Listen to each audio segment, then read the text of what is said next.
stolen and shared more widely. When the book was first published, British cheeses were facing similar challenges to today's cheese market. Threats posed by soulless mass production and standardization, as well as the impact of cheaper grazing on the quality of the final product.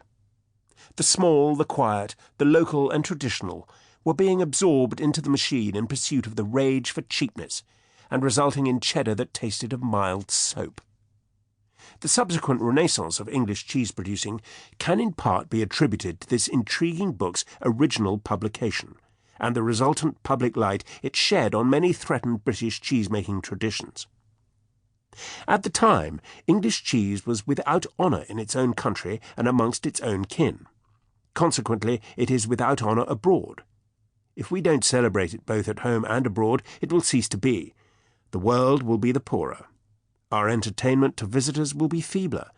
Supply will only come from demand, and there will be no demand unless the public is stirred from its present apathy and brought to realise the mechanical monotony of its present diet. Now, cheese is bought by over 98% of British households, and we consume around 700,000 tons of it a year at home, in restaurants, and in processed food. Excluding fromage frais and cottage cheese, this is equivalent to about 10 kilograms per person per year, or 27 grams per person per day. We are truly a nation of cheese enthusiasts, now more than ever. There was no British cheese export market at the time of the original publication of Cheddar Gorge, other than some Cheshire cheese. Fast forward 80 years, and the value of British cheese exports in 2017 has soared to £615 million, up 23% on the previous year, according to HMRC data. There are, in fact, now more than 900 different kinds of cheese produced in the UK, outnumbering those produced in France. It's extraordinary to think that in 1937 our great local cheeses were dying. Literature, by preserving the memory and giving the praise of good things, ends by becoming their saviour. This fascinating book will certainly whet the appetite for British cheese, for that is ultimately what matters most, as, after all, the only way to learn about cheese is to eat it. Chapter 1. Introduction, by Sir John Squire. This book arose out of a correspondence in the Times at the end of 1935 and the beginning of 1936. Monsieur Thierry Rousseau, a French connoisseur, wrote to complain that when he visited England he could not get Stilton. The waiters said it was out of season. Many people wrote to explain that perhaps it was out of season, and that in most decent London restaurants Stilton, when in condition, could be obtained, if only after pressure. But the correspondence did attract attention to the neglect of English cheese generally, and to the gradual attrition of English cheeses by foreign invasion and native indifference and ignorance.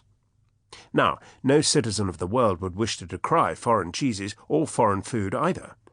As I write these lines, I have just come back from a holiday in the mountains above Lake Como, staying with Italian friends, spaghetti, cheese and wine.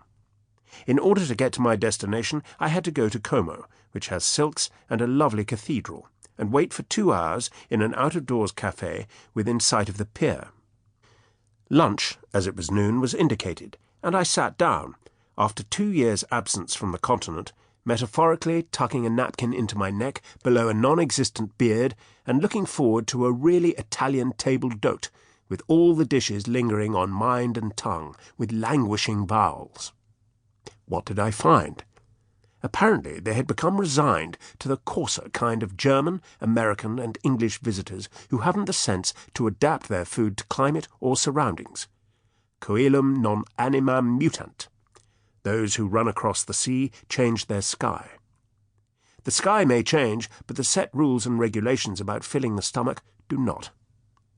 The first course, as it were hors d'oeuvre, consisted of eggs and bacon, and that at lunchtime under a baking noon and an Italian sky with blue lake and mountains all around. The second was mixed grill, and there was a great deal to follow. The mixed grill contained liver, bacon, kidneys and sausages, and was accompanied by thick fingers of fried potatoes.